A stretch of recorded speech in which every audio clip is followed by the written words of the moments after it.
Hi guys, welcome to revision time. आज है 15 मई 2025। चलिए आज के करंट अफेयर्स हम स्टार्ट करते हैं। अगर आप सभी को यह वीडियो हेल्पफुल लगे तो इसे लाइक ज़रूर कर दीजिएगा और इस तरीके की कम टाइम की करंट अफेयर्स की वीडियो के लिए चैनल को भी ज़रूर सब्सक्राइब कर लीजिए।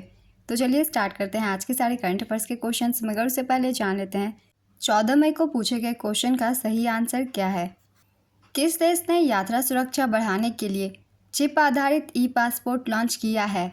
Option A China, option B Pakistan, option C Bharat, option D Bangladesh. इसका सही आंसर है ऑप्शन सी भारत। चलिए अब आज के सारे करंट अफेयर्स के क्वेश्चन हम स्टार्ट करते हैं। क्वेश्चन नंबर 1, स्मार्ट जल आपूर्ति और कनेक्शन पहल किस शहर में शुरू की गई है? इसका आंसर है बेंगलुरु। बेंगलुरु शहर में स्मार्ट जल आपूर्ति और कनेक्शन पहल संचारी कावेरी और सरला कावेरी शुरू की गई है। संचारी कावेरी निजी टैंकरों की बढ़ती दरों और पानी की कमी से निपटने के लिए सरकारी टैंकरों के माध्यम से पानी की आपूर्ति करती है। वहीं सरला कावेरी नए कावेरी जल कनेक्शन प्राप्त करने की प्रक्रिया को आसान बनाती है।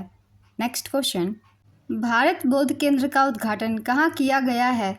इसका आंसर है नई दिल्ली में। केंद्रीय ऊर्जा और आवासन एवं शहरी कार्य मंत्री मनोहर लाल ने नई दिल्ली स्थित इंडिया हैबिटेट सेंटर में भारत बौद्ध केंद्र का उद्घाटन किया है। यह केंद्र IHC की हैबिटेट लाइब्रेरी और रिसोर्स सेंटर का नया हिस्सा है। इसका उद्देश्य भारत की समृद्ध सांस्कृतिक और सभ्यतागत विरासत के प्रति जागरूकता और सराहना को बढ़ावा देना है। भारत बौद्ध केंद्र में भारतीय कला, संगीत, अध्यात्म, इतिहास, दर्शन और अन्य संबंधित विषयों पर विशेष रूप से चुनी गई किताबें और संसाधन रखे जाएंगे। नेक्स्ट क्वेश्चन, हाल ही में कौन सा देश यूनेस्को से अलग हो गया है? इसका आंसर है निकारागुआ। निकारागुआ ने यूनेस्को से खुद को अलग कर लिया है। निकारागुआ ने यह फैसला इसलिए लिया है क्योंकि यूनेस्को ने यूनेस्को गिल्मो कैनो विश्व प्रेस स्वतंत्रता पुरस्कार 2025 के लिए निकारागुआ के अखबार ला प्रेंसा को देने का निर्णय लिया था। यूनेस्को ने 1997 से विश्व प्रेस स्वतंत्रता पुरस्कार देना शुरू किया था। निकारागुआ यूनेस्को के 194 सदस्यों में से एक था। यूनेस्को से अलग होने वाले मुख्य देश संयुक्त राज्य America, Israel, United kingdom, Singapore और दक्षिण अफ्रीका है। यूनेस्को की स्थापना 16 नवंबर 1945 को हुई थी। इसका मुख्यालय पेरिस, फ्रांस में है। वर्तमान महानिदेशक है ऑड्रे अजोले। सदस्य देशों की संख्या है 193 और 11 सहयोगी सदस्य।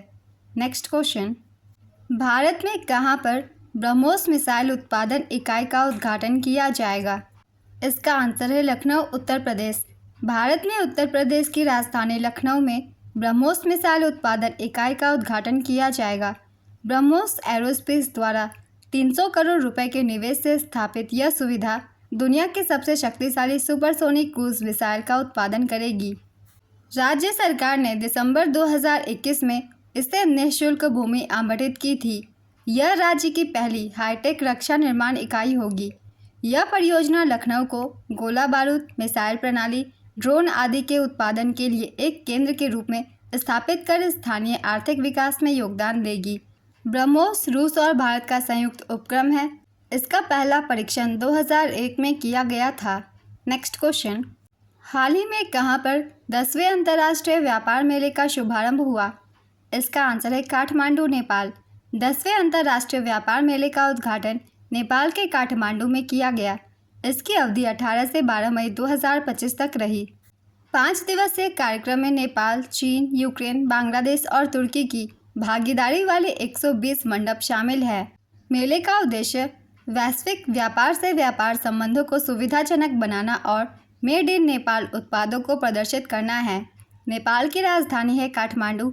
यहाँ के प्रधानमंत्री है KP शर्मा ओली और मुद्रा है नेपाली रुपया। नेक्स्ट क्वेश्चन, भारत के किस राज्य में मई 2025 में निपाह वायरस का मामला सामने आया? इसका आंसर है केरल। केरल सरकार ने राज्य के मलप्पुरम जिले में निपाह वायरस के नए प्रकोप की पुष्टि की है। यह पुष्टि जिले में एक 42 वर्षीय महिला में वायरस के लिए सकारात्मक परीक्षण के बाद की गई। 2018 में पहला मामला सामने आने के बाद से राज्य में निपाह वायरस का यह 7वां प्रकोप है।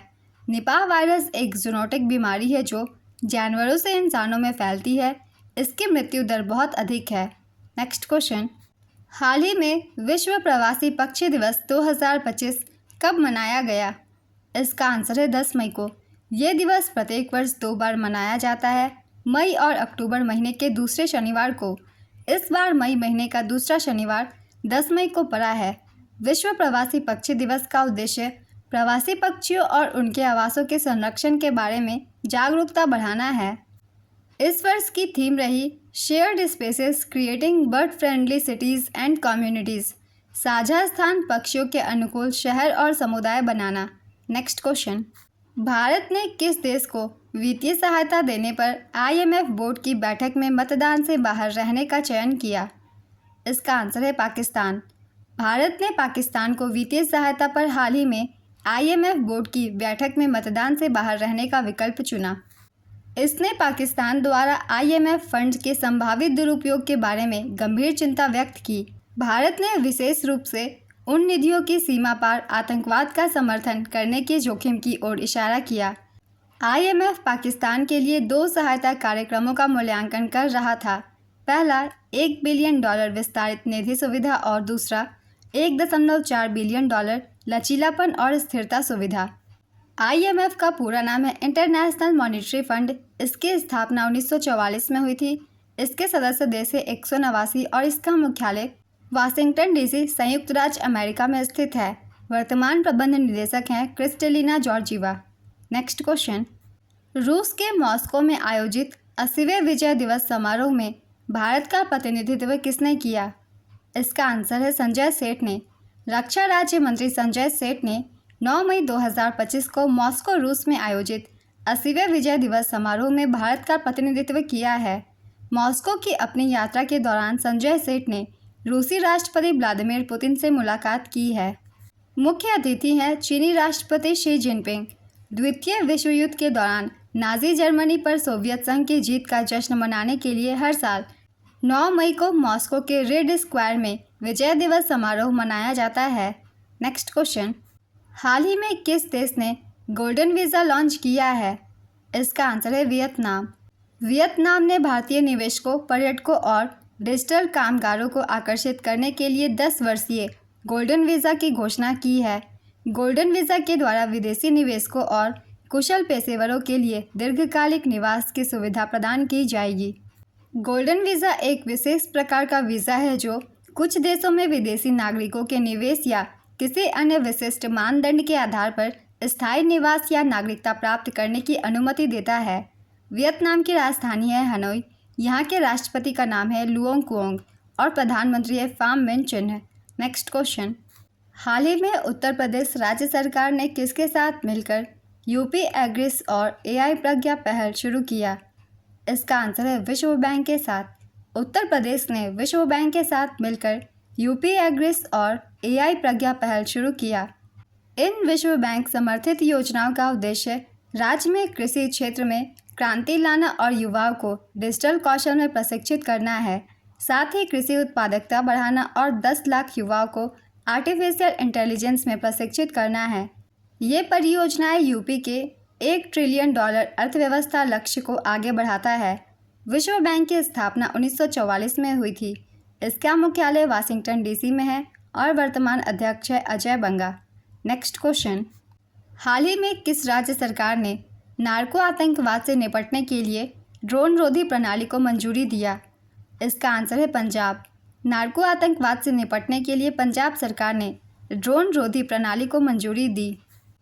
अंतर्राष्ट्रीय सीमा पर नार्को आतंकवादी गतिविधियों की निगरानी और उनका मुकाबला करने के लिए सीमा सुरक्षा बल के साथ समन्वय में इन प्रणालियों को तैनात किया जाएगा।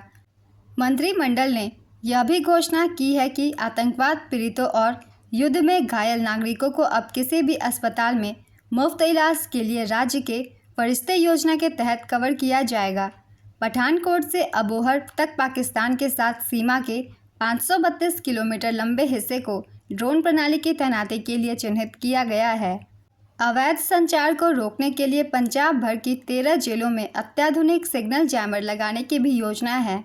नेक्स्ट क्वेश्चन, किस राज्य में प्रवासी बच्चों को शिक्षित करने के लिए ज्योति योजना को शुरू किया गया है? इसका आंसर है केरल।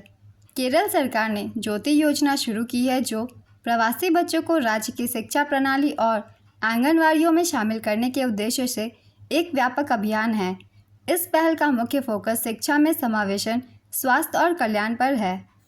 यह योजना उन प्रवासी श्रमिकों के बच्चों की उपेक्षा को दूर करने का प्रयास करती है जो बार बार स्थान परिवर्तन और आवश्यक दस्तावेजों की कमी के कारण औपचारिक शिक्षा प्रणाली में अक्सर बाहर रह जाते हैं।